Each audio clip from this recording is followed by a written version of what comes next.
application is being maintained by somebody. So it's very, very important that the application is simple and easy to maintain over a period of time. Writing an application is just 10% of the job. Making the maintenance of it easy is actually the 90% of the thing, right? So that's what Spring makes it really, really easy. And in my journey, the second big milestone, I would say this was around 2015 timeframe. That was the introduction of Spring Boot. Spring Boot makes using Spring really, really, really, really easy, right? So let's say if you think it takes 10 days to build a Spring application, with Spring Boot, you can build the same application in 3 days. So Spring Boot is basically Spring plus a few things which make Spring very, very easy, right? So, and as soon as I saw Spring Boot, I was so excited that I quit my job and I started creating content. To be really, really frank, actually almost like out of my first 25 courses, almost 20 courses were in some way related to Spring Boot. So that's how much excited I was when I saw Spring Boot. The way Spring Boot makes it very, very easy for us to build applications and deploy them to production was a game changer for me. And thereafter, there are a few important frameworks which evolved, like Spring Cloud.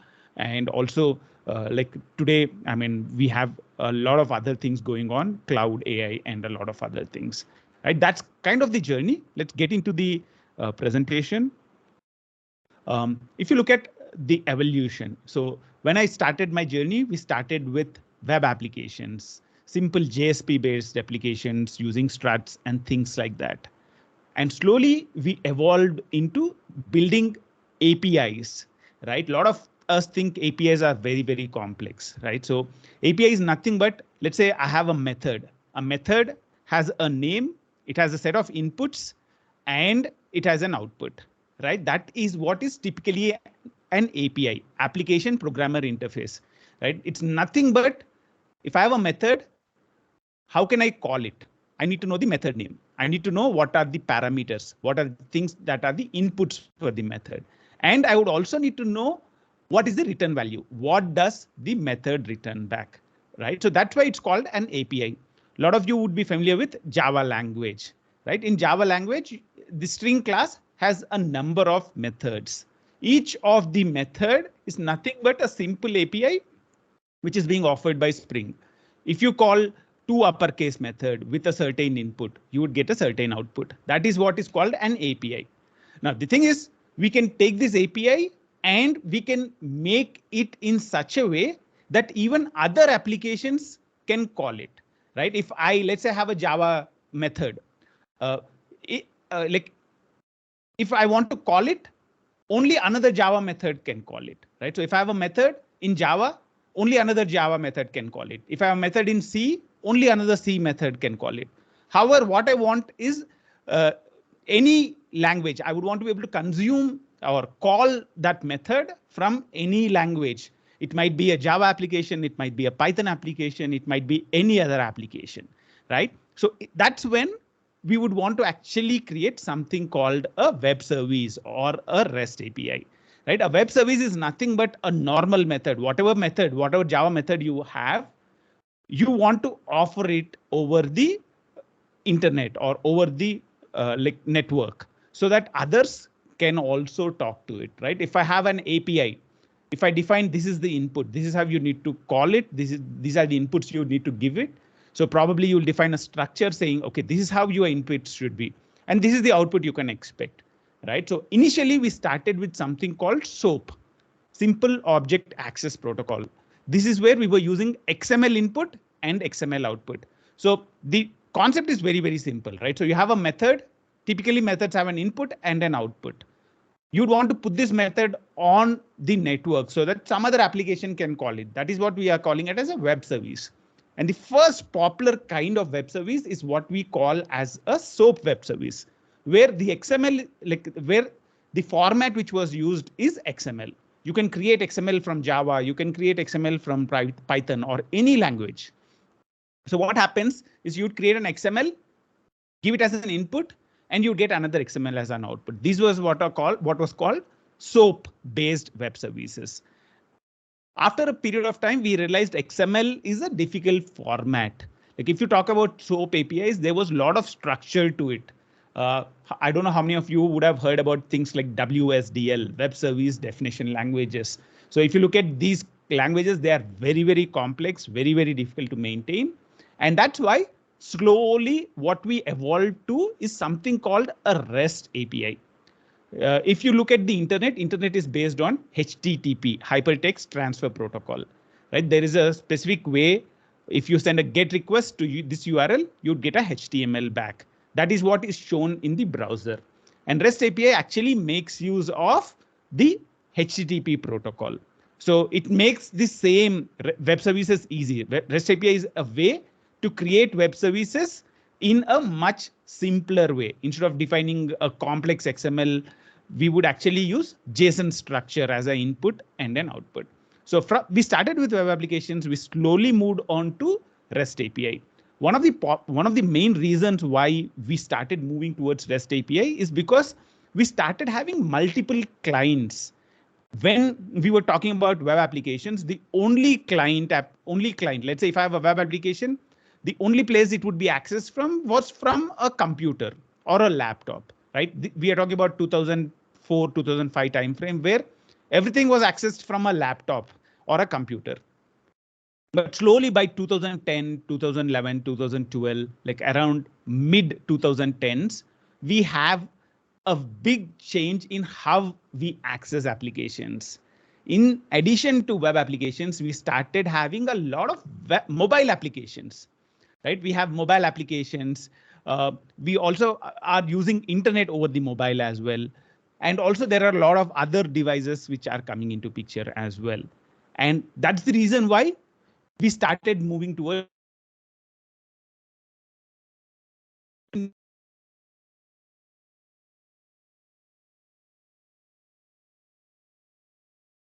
want to have a different UI for a web application.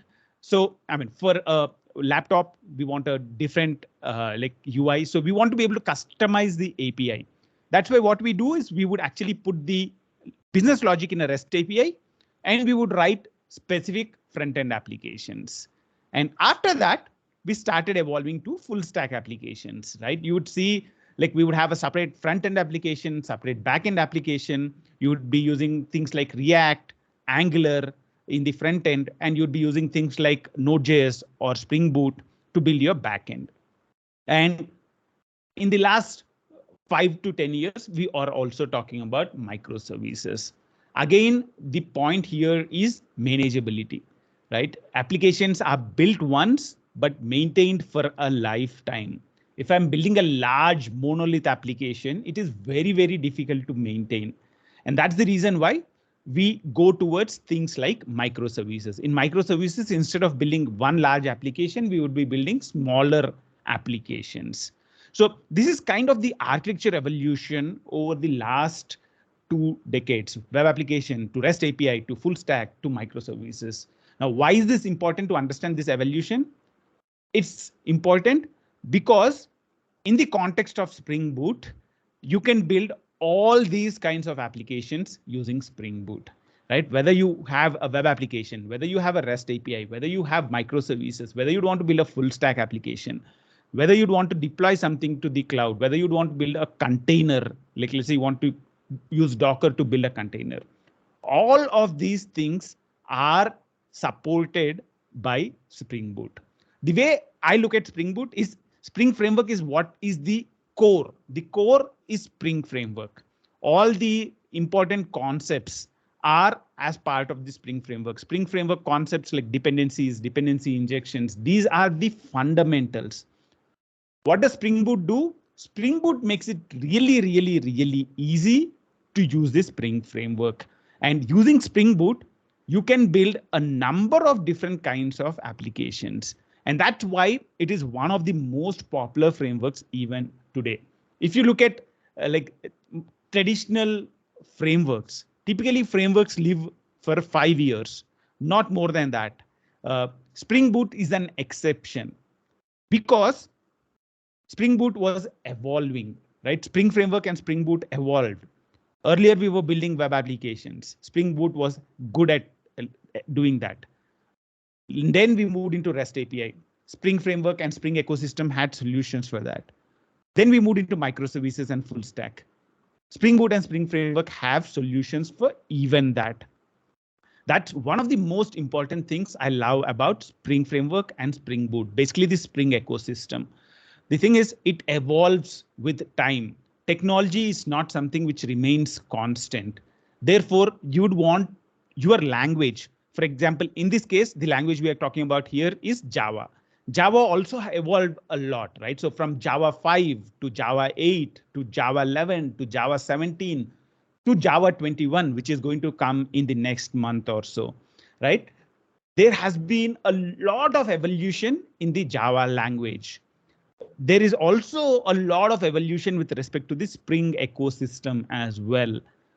Depending on the type of applications which are being popular, the framework also evolved and the framework made it easy to build those applications. The great thing about this is the fact that the skills, the experience that I have with building different kinds of applications with Spring Framework, with Spring Boot, with Java, I'm not losing that experience at all. I'm using all that experience when a new type of application comes in. When a new type of applications comes in, I know that Spring ecosystem will provide a solution for it. So if you look at all the other languages or things like that, there is no other framework which has such a lifetime as the Spring framework. If a framework remains on top for almost 20 years, that's almost unheard of. So so for me, like learning Spring Framework is a great investment for your career as well. As I said before, the great thing about Spring is that it makes building applications easy. If let's say you needed to write 1,000 lines of code before Spring Framework, with Spring Framework, the number of lines of code reduces down to 700. And if you're using Spring Boot, the number of lines of code goes down even further. You can actually build something with just 400 lines of code. And as I said, it's not just about writing code, right? Whenever we talk about building software, there are a lot of phases. You have requirements, architecture, design, code, test, deploy, and operate.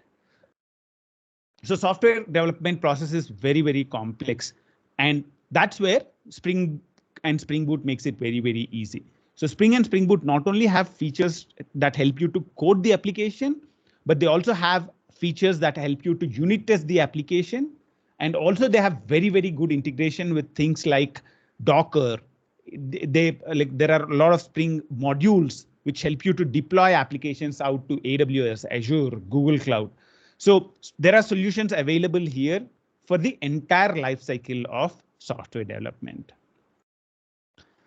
So as I said earlier, from your local machine, like typically we build applications on the local machine, but Spring also helps you in creating containers. If you want to create a container for your application, you can do that. You can use Docker to create a container, and you can also deploy it to the cloud as well. So yeah, typically, whenever we talk about Spring, there are so many different modules which are present in the Spring framework, right? So if you look at Spring, there is things like Spring Boot, Spring Framework, you have Spring JPA, you have a variety of Spring modules which are present. And like it's very, very difficult for a lot of you to figure out what is the way I would want to learn. Right? A lot of times I'm asked question, okay, what is the roadmap? How can I learn Spring Framework? I mean, the thing here is to just give you a high level roadmap of what you can focus on when you are trying to learn Spring Framework. Right? The first thing is Spring. You need to understand the concepts of what is a dependency, what is a dependency injection, what is a container, what is an inversion of controller container, what is an application context. Yeah. So we are unable to see your presentation, sir. It got stuck. Okay, let me try again.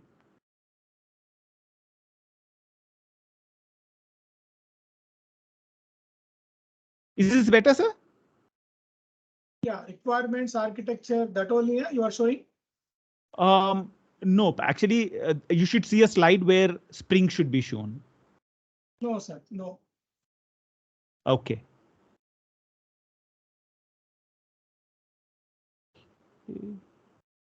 Close the sharing and reshare again, sir. Yeah, sure. Yeah, sure.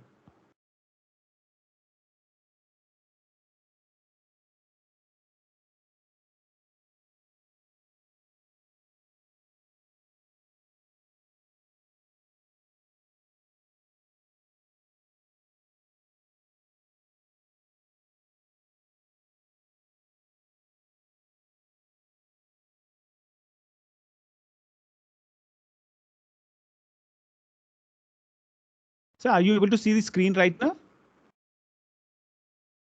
No, sir. You're seeing the same screen from earlier? No, nothing is displaying here. Is it okay? It's coming as an empty screen or something? Yes. Yeah, black screen only, sir. Okay. So let me rejoin the meeting again. I'll rejoin. Okay. Sure.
Hello, sir. Are you able to see my screen right now? No, sir. You're not able to see it, sir? No, sir. Okay, let me try coming in again.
Are you able to see this screen, sir?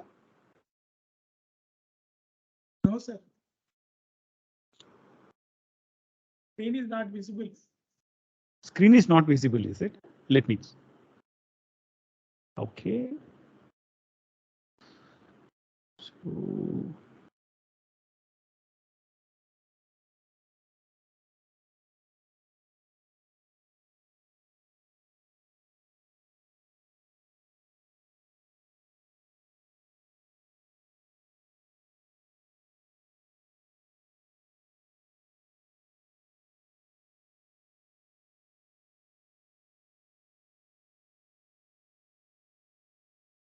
So I started sharing my entire screen now. Yes. Now it is okay, sir. Okay. I'll. Okay. So what we are talking about is the entire roadmap. So I hope the earlier slides were clear, or should I start from earlier? No, sir. You can start with the roadmap, sir. OK, perfect. So what we are talking about is the fact that if you are using Spring or Spring Boot, you'll be able to build the same kind of applications which took like 1,000 lines of code earlier in about 400 lines. So if you use a combination of Spring and Spring Boot, if you learn Spring and Spring Boot, you'll be able to efficiently develop your applications. And we also talked about the fact that software applications are built in several stages. It's not just one simple coding cycle at all. So there's a requirement phase. You go through design, then you code, test, deploy, operate. And Spring and Spring Boot makes a lot of things easy in each of these phases as well. And we have different ways of deploying things. We run them on our local machine, and probably you'd want to run it on a test environment, or you'd want to run it in AWS or Azure or Google Cloud. So Spring Boot also makes it very, very easy for you to deploy your application in different places as well. So as we saw, there are a lot of things that Spring and Spring Boot frameworks can do for you. And it's always confusing what is the roadmap that you need to take when you are learning Spring and Spring Boot. Right? The first thing I would recommend you to focus on, right, is Spring framework. Spring is the core. Like if you look at Spring, some of the important features are things like inversion of control, application context, the container itself, and how Spring creates beans. So these are some of the most important concepts that you need to understand when it comes to Spring. Once you understand dependency injection and inversion of control, then you can think of building a variety of applications using Spring Boot. And to be able to build applications with Spring Boot, you need to understand the fundamental concepts of Spring Boot. One of the most important concepts in Spring Boot is a concept called auto configuration. And another very, very important concept when it comes to Spring Boot is something called starter projects. So you need to understand those concepts.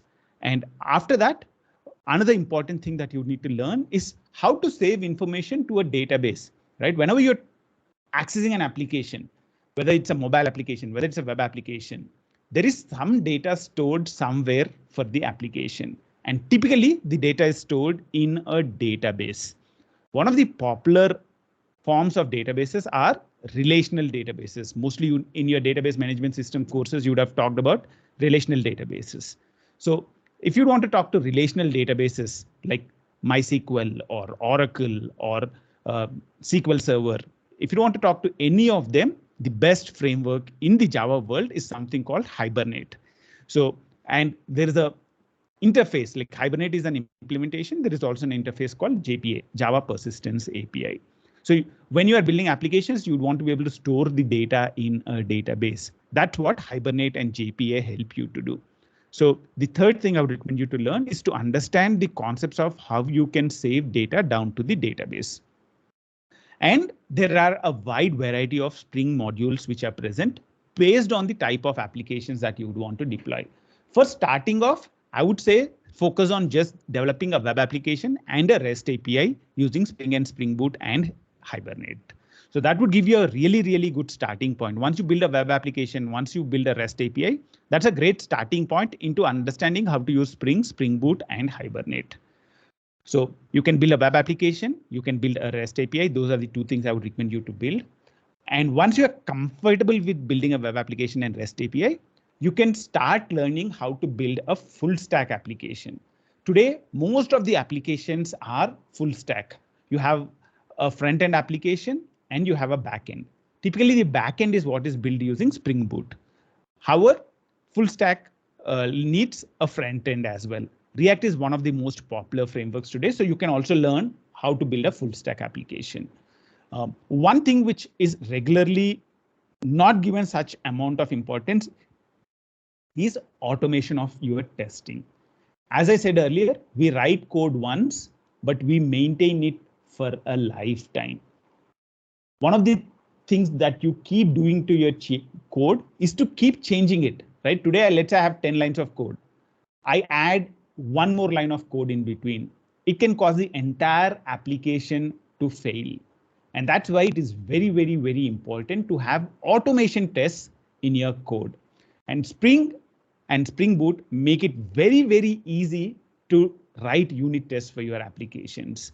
So that's why it's very, very important for you to learn how to write unit tests, whether you are building a web application or REST API. How do you write great unit tests for your application? That's the thing you need to learn next.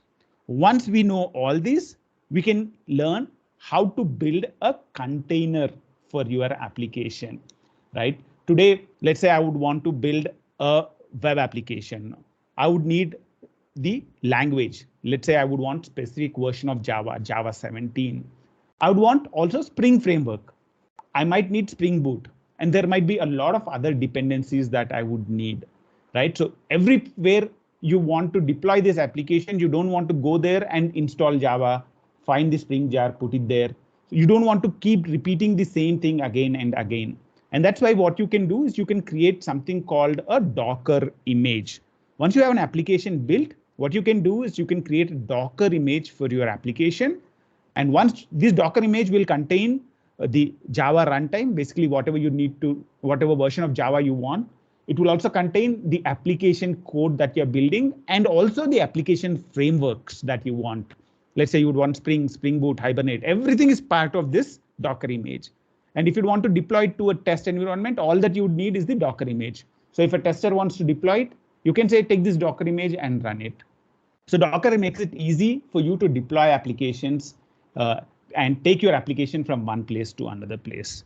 And the last thing you would also need to learn is cloud.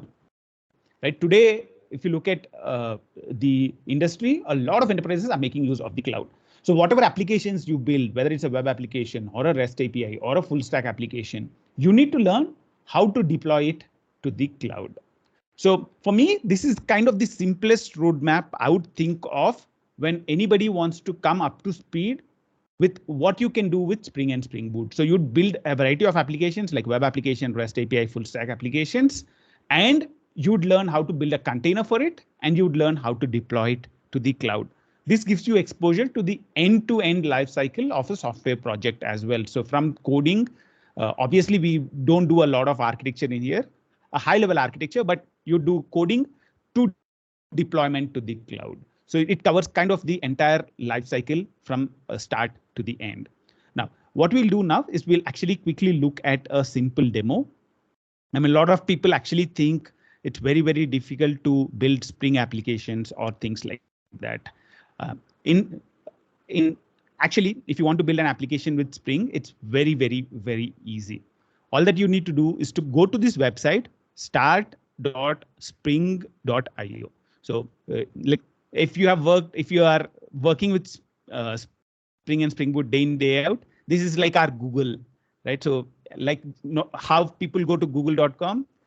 At the start of my day, I go to start.spring.io. If I'm working on a Spring application, that's the first thing I would typically do, go to start.spring.io, right? So over here, you can create your entire Spring application, the starter, like the plumbing that you'd need for creating a Spring application. Over here, you can choose which language. I mean, the interesting thing is Spring framework can be used with other programming languages as well. Java is the most popular option. There are a few applications which are being built in Kotlin as well, but I'll choose Java for enough. I'll use the specific version of Spring Boot, which is 3.1.0. And there is a little bit of information that I would need to enter in here. So I would need to enter something called group ID. I'll call it com in 28 minutes demo. A lot of you would be familiar with, I guess, Java programming. In Java programs, if you write a class, you need to give it a package. Package is like a place where you are putting the class in. Similar to that, whenever you're creating a new project. So if this is a new project that I'm creating, this might be a mobile application, a web application, a microservice. Whenever I'm creating a new application, I need to give it something called a group ID. It's like what category of application it is. And I would also need to give it a name. So let's say I would say SVECW demo. So this is the name of the project that we are giving in here. Whenever you're building an application, right, one of the first decisions that you need to make is what frameworks do you want to use?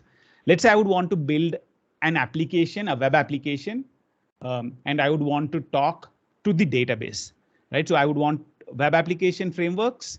I'd want frameworks which would help me to talk to the database. Like, let's say I would want to use MySQL as a database. So I would want dependencies which would help you to talk to MySQL as well. You can add those dependencies directly in here. Let's say I would want to build a web application. I'm typing in web and I'm choosing Spring Web. Spring Web helps you to build web applications, including RESTful applications.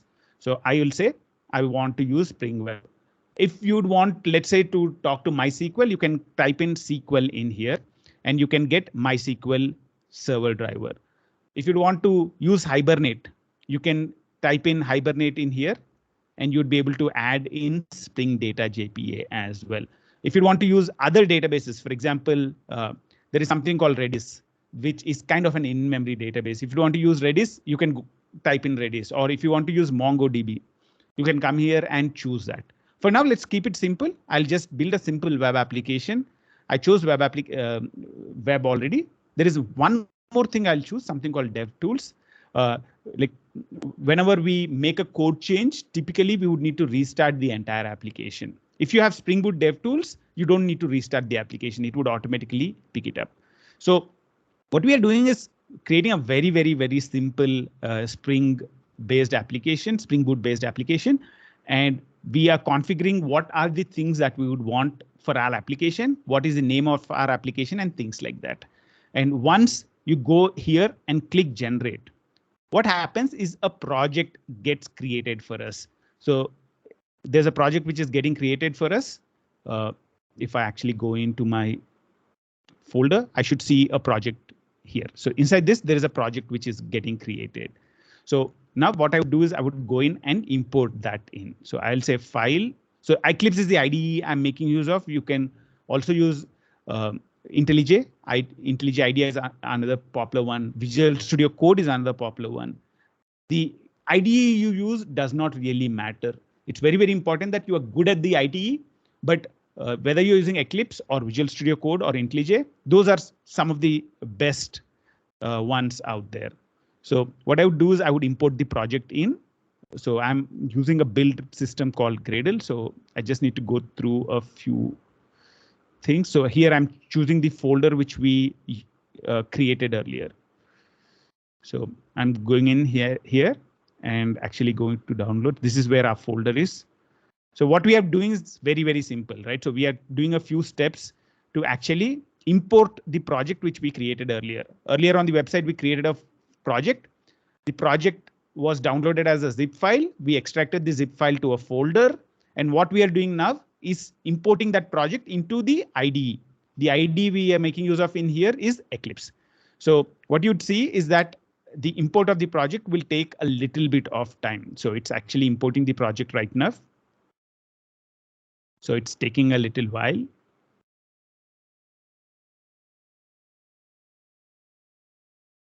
Oops.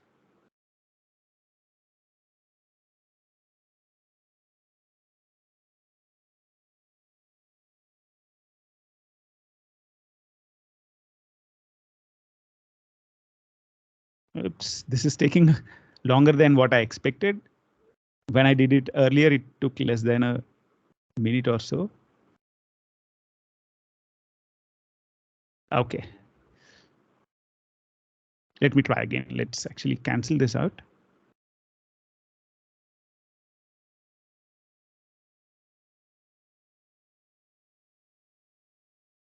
This is not great at all, especially because I wanted to show you that this is very easy. I've imported more than 100 projects, but when it comes to a demo, usually you'd start having problems. I think that's what is happening in here. So let me try it again. So I'll delete this.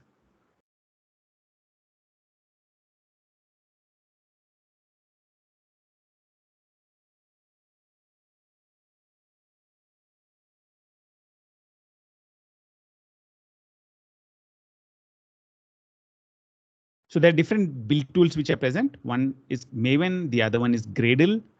You don't really need to worry about what is the difference between them right now. But what I'm trying to do is to switch from one to the other to see if the other one works.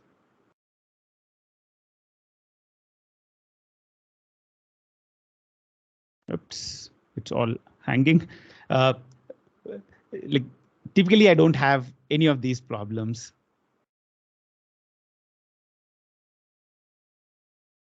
Let's cancel everything.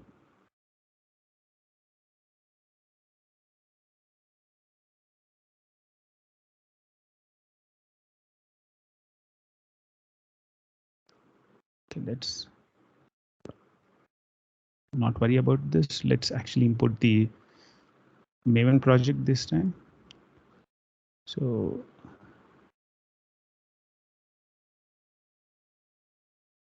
I'm trying to import a project which we downloaded earlier. So I would go in to the downloads. This is the Maven project. Open. And oops, it's not allowing me.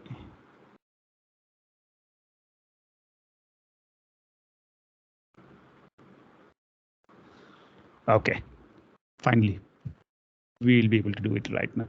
So we can do a import of the existing Maven project. And I would choose the folder where we downloaded our zip file to earlier. And hopefully the import should be successful.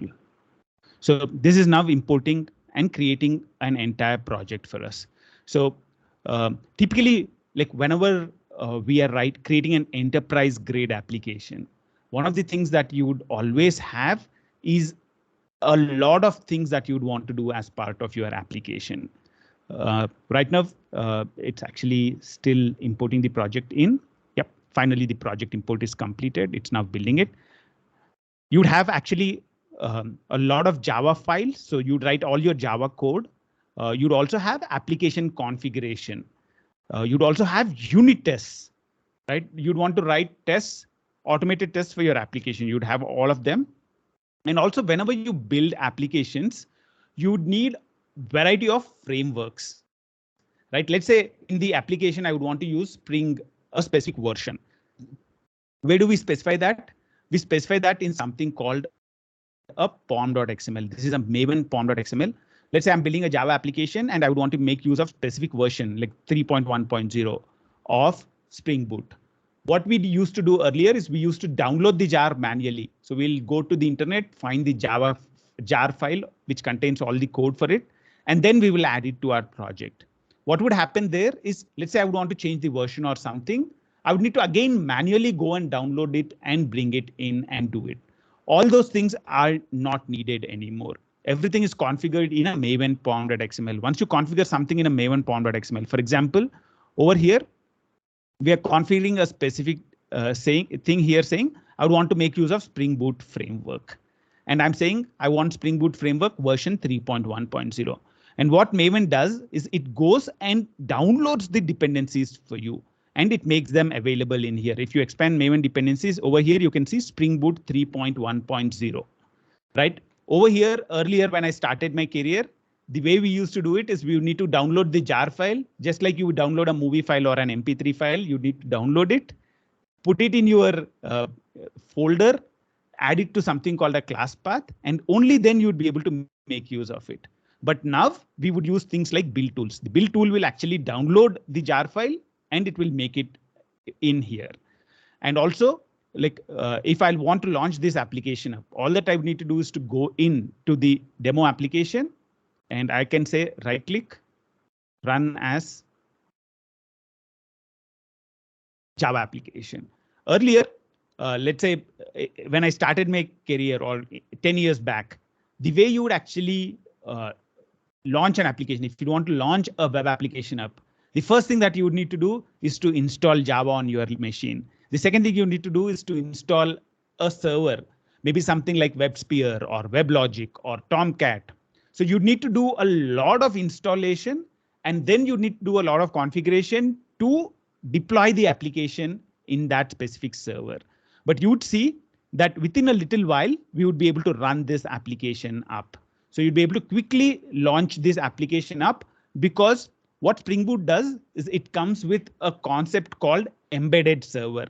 So the server, the Tomcat server, is embedded inside our application by default. And that's why you would see that we would be able to easily launch up this application very, very soon. So what we're talking about is the fact that creating Spring Boot projects is very, very easy. All that you need to do is to go to start.spring.io, add a few dependencies, give your project a name, choose the language. You'll be able to create a project, and the project would come with a lot of best practices setup. It has dependency management. You can directly go to pom.xml and add whatever you'd want. And it has also unit tests configuration.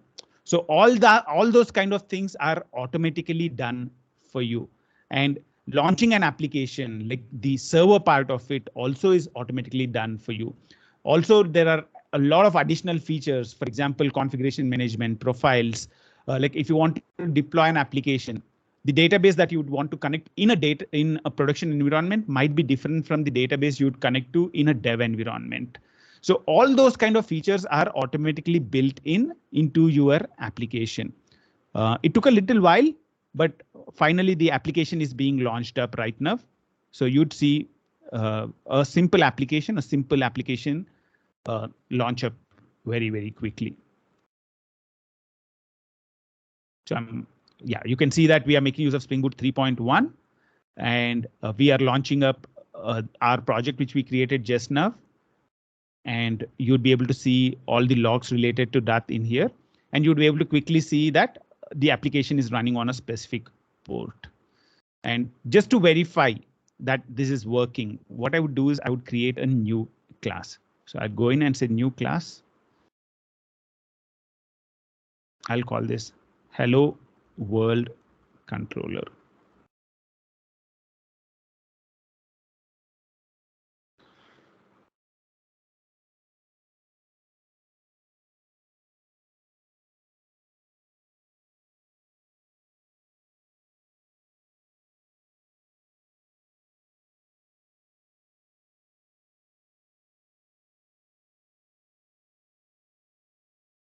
And let's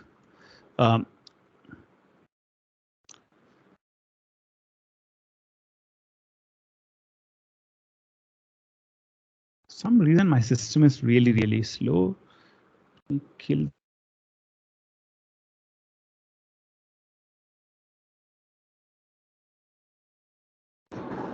Okay, I hope so.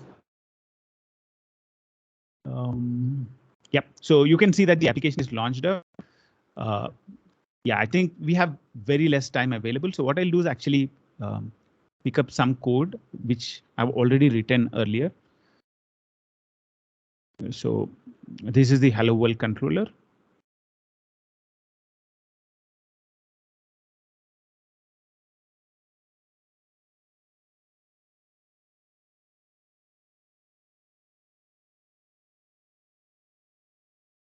So we would want to just create a simple Hello World URL. So this is a REST API. I mean, like, let's not get into the concepts. So basically think about it as if we are exposing a REST API. Like if you just like you go to google.com, I would go to a specific URL and you should see hello world printed. And to be able to do that, there are concepts around controller, REST controller, and get mapping which are involved. These are simple REST API concepts. We don't have a lot of time, so probably I'll not get into them, but you'd be able to see that now with this, like this is the only code that we wrote. And with this specific thing, I would be able to just say localhost 8080 hello world, and you would see hello world come in here. And I can change it to, let's say, change it, and you'd see that the change would immediately. Oops. Let's wait for it. Yep, you can see that the change comes in here. So this is basically a simple URL that we have created. These are all the This is all the magic of Spring Boot, I would say. Right? Earlier, if I wanted to get a web application or a REST API working, I needed to configure 10 different configuration files before I would be able to do something like this. But with Spring and Spring Boot combination, it becomes really, really easy. We were able to quickly expose a simple Hello World REST API. And you'd be able to, if you want, create a simple bean and create a lot of complex REST API as well around this within 30 minutes or so. So what we are talking about in here is the fact that Spring and Spring Boot make it very, very easy to build and deploy applications as well. And that's the reason why those are two of the most popular frameworks around today. I again would like to thank Nagaraju sir for the opportunity to come here and present in here. Yeah, if there are any questions, I can take them right now. So thank you very much, sir, for elaborate explanation of this Spring framework. Okay, so in fact, in our curriculum right now, we have this in our curriculum as well. Okay, one of your student only, Mr. Ravikumar, is handling this subject. He has already done certification in your through your Udemy course only. Perfect, sir. And any questions from people? Sir, I have a small question regarding the microservices. Sure, sir. Yeah, so much popularity with the concept of microservices, but right. Recently heard that Amazon again is going for a monolithic architecture. What is the reason behind it? So the thing is, like, okay, for students, please don't get confused, right? One thing is, at all times, there will be a lot of buzzwords, right? Everywhere we go today, we hear buzzwords like DevOps, microservices, serverless, containers, and some of the things are good for an enterprise, and some of the things might not be good for the enterprise as well. And this is not, I mean, it's not like microservices is good for everybody. Everybody should go to microservice or something like that. The thing is, there are specific use cases, specific scenarios where you'd want to go for a microservices architecture. And the specific use case in that specific example was something which actually, like, to be really, really frank, it benefited from having a microservices architecture. What happened was they built an application in a microservices style, but later they were able to like innovate on it. They were able to make a lot of changes to it. And after a period of time, they saw that because they broke it down a lot, some of the cloud related costs were very, very high. And what they did is they brought all the microservices together. Like, one of the things that is very, very important in the cloud is that there is data cost, right? So let's say I have an application deployed in India and another application deployed in US. There is significant amount of cost if those two applications are communicating with each other, because the data gets transferred from one to the other. And in the case of, in this specific instance, it was actually huge video files which were getting transferred. So there are significant data costs which were involved. And that's why they benefited from going to a microservices architecture, because what they did was, instead of actually transferring the data, they transferred the application to the place where the data was. And it made it really, really easy. But in general, even today, microservices architectures are very, very popular. However, it's not like microservices is a silver bullet. A microservices architecture does not apply everywhere. I hope that answers your question. Yes, sir. Yes, sir. It answers. Thank you, sir. Yeah, one more question from my students. Yes, sir. Good afternoon, sir. Good afternoon. Sir, are there any Java frameworks that work well than Spring Boot? Great question.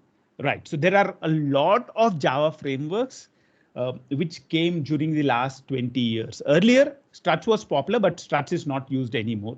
Right. Today, if you look at the Java frameworks which are competing with Spring Boot, I would say Quarkus is one framework which is very, very popular. Quarkus, it's Quarkus. It's a framework from IBM Red Hat. So it's also something which is customized to the container world. Today, containers, container orchestration, Kubernetes are really, really popular.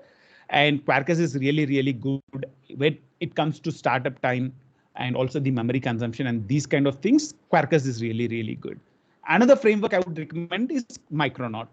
So I would say if we are looking at the Java microservices ecosystem, yeah, Spring Boot is the #1 framework even today. it adapted very, very well to even the container orchestration and like the Kubernetes world. However, I mean, Quarkus is something which was born in the cloud, in the container orchestration ecosystem. So it's little better at handling that.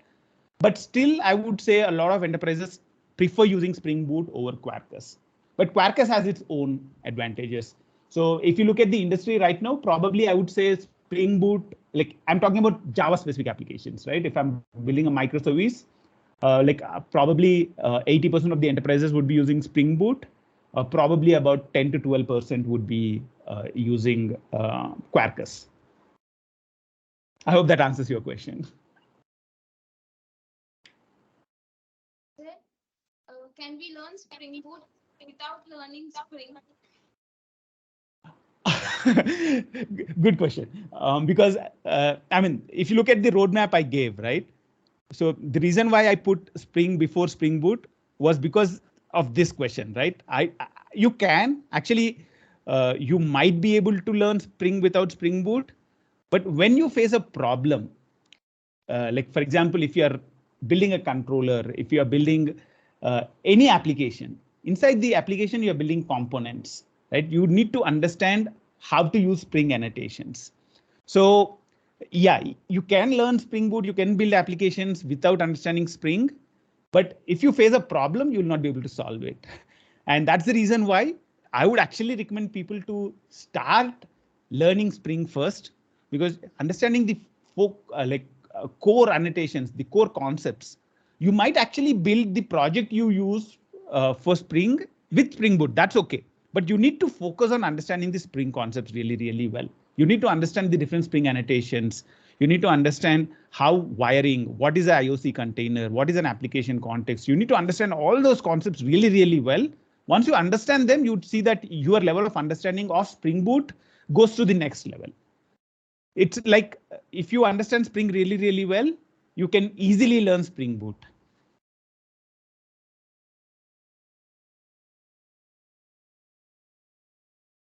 Good afternoon, sir. Good afternoon. Sir, so I have one question. Please, sir. So what is the significance of Kotlin in development of a Spring Boot? Actually, as Spring Boot is very popular as part of Java. But nowadays, without Java, the industry is using Kotlin for development of full stack and as well as Spring Boot. So what is the significance of Kotlin actually in the industry?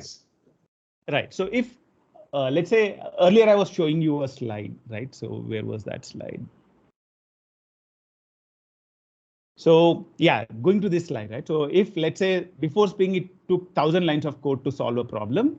With Spring, it came down to 700. With Spring Boot, it came down to 400. This is considering that your application was written in Java. If you're writing the same application in Kotlin, probably you will be able to do it in 200 lines of code. So the thing is, Kotlin is a language which brings in a lot of modern features. Like the advantage is wherever a Java application can run, a Kotlin application can also run there, because Kotlin is also a JVM based language. So it's like whatever Java code you write, instead of that, if you write Kotlin code, you'll be able to do it within, let's say, like if you would write 100 lines of Java code, if you're using Kotlin, probably you'd be able to do the same functionality in about 75 lines. So Kotlin is like a simpler way to solve the same problem. Like if you look at the enterprise world today, like I would say 80% of the projects still use Java, 20% of them use Kotlin.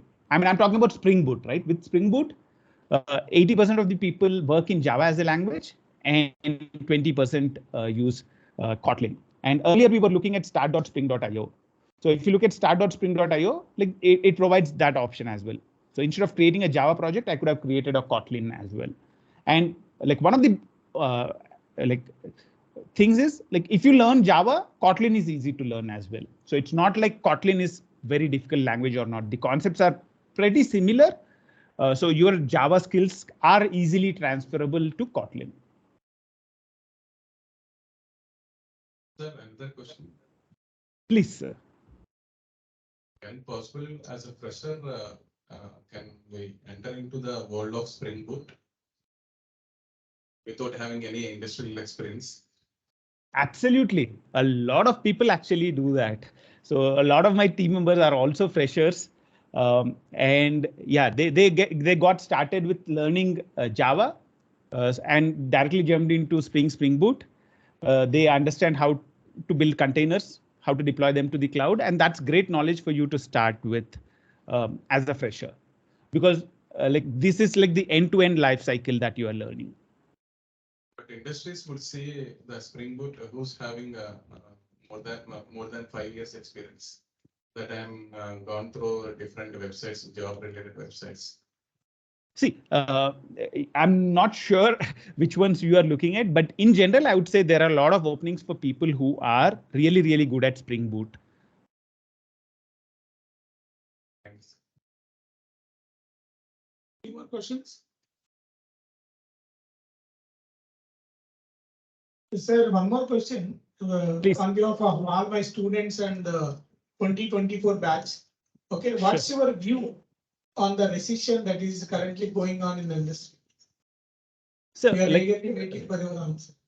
So the thing is this, actually, there are a lot of things which are not in our control, right? When I passed out in 2002. There was this Twin Tower attack by Osama bin Laden, right? So, and there were no jobs available for 1 year after that. So things like this keep happening. 2002, 2008, the current phase. These are just phases, right? If you look at my college at that particular point in time, the previous year, almost everybody got placed. And the year which I passed out, only 5 students got placed. And however, the thing is, over the next 12 months, almost each one of us got placed. So there, and these kind of phases are usual, right? When you are in the tech industry, there will be a boom and a bust. So we will be on a hype cycle. Like if you go 2 years back, everybody in the IT, if you know how to open up a computer, you got a job, right? Right now, like we are little in the down cycle. So these kind of cycles keep happening throughout. And if you want to be a good IT professional, you should get used to that. So the thing I really believe in is to focus on what are the differentiators you can build when the industry becomes good, right? So I would think, okay, definitely it's a passing phase. In 12 months, we would have a lot of opportunities. How can I prepare for that? What would be the things I would need to know? What are the skills I would need to build for that? So for example, like it directly impacts me as well as a course creator because it impacts the demand and everything. The only thing I think about is, okay, this is good, but what can I do to adjust? What are the things which would be popular in 12 months and what are the things I would want to learn? So as an IT professional, I would say this is day in, day out thing. Like changes happen and we should be ready to face them. You might have recruited several freshers as well into your team, sir. Right. What is your advice to the students who are going for their first interview as a fresher? So practice, like before going into an interview, do practice the interview a few times. A lot of times it's all due to like it's important to practice. Communication is the most important part, right? So a lot of us have great technical skills. We know the subject in and out, but we don't know how to explain it in an interview. So like the thing is, like do a lot of mock interviews, do a lot of practice with your friends. That's very, very important. And don't get too tensed. Like treat an interviewer as a friend. It's just like just think of it as if you're talking to somebody who's a friend, and that's the best approach which works typically in a technical interview. That's great. So any more questions? Good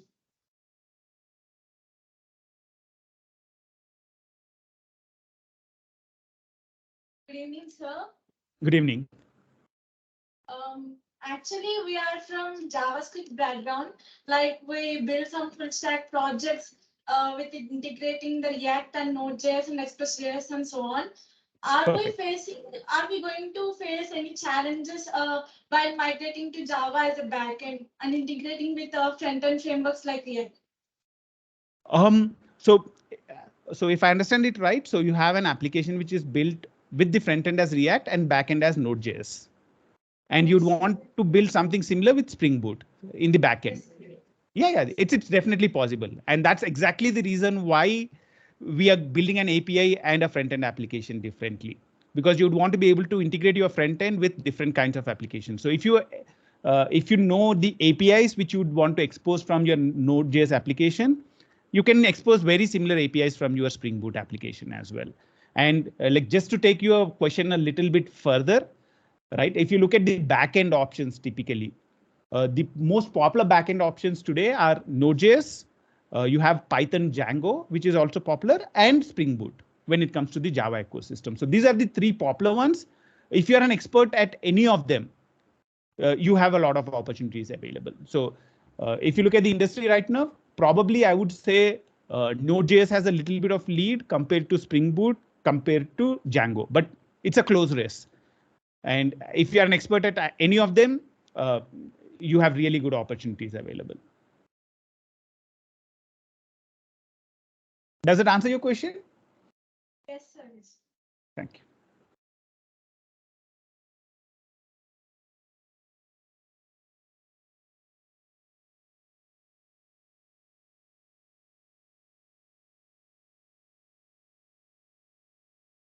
So no more questions from our end, sir.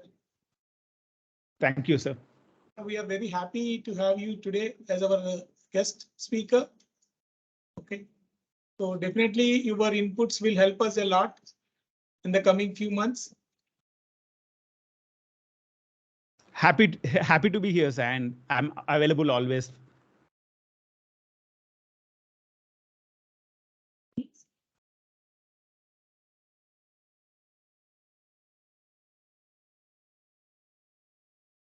Greetings, sir. On behalf of all the students who attend this masterclass in Spring Boot, I'd like to extend my heartfelt thanks to you. Your expertise and insights shared during the session will truly valuable in enhancing our skills and understanding the Spring Boot framework and the roadmap and real world scenarios that you shared.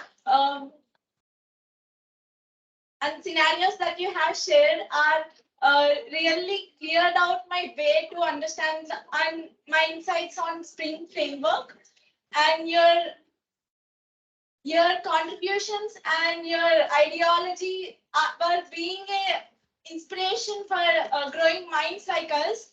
And we are really grateful for your time and genuine commitment for your growth, for our growth. And thank you for being with us, and it's an honor to make your acquaintance. So thank you. Have a wonderful evening. Thank you. Same. Have a great evening, everybody. Thank you for spending the time in here.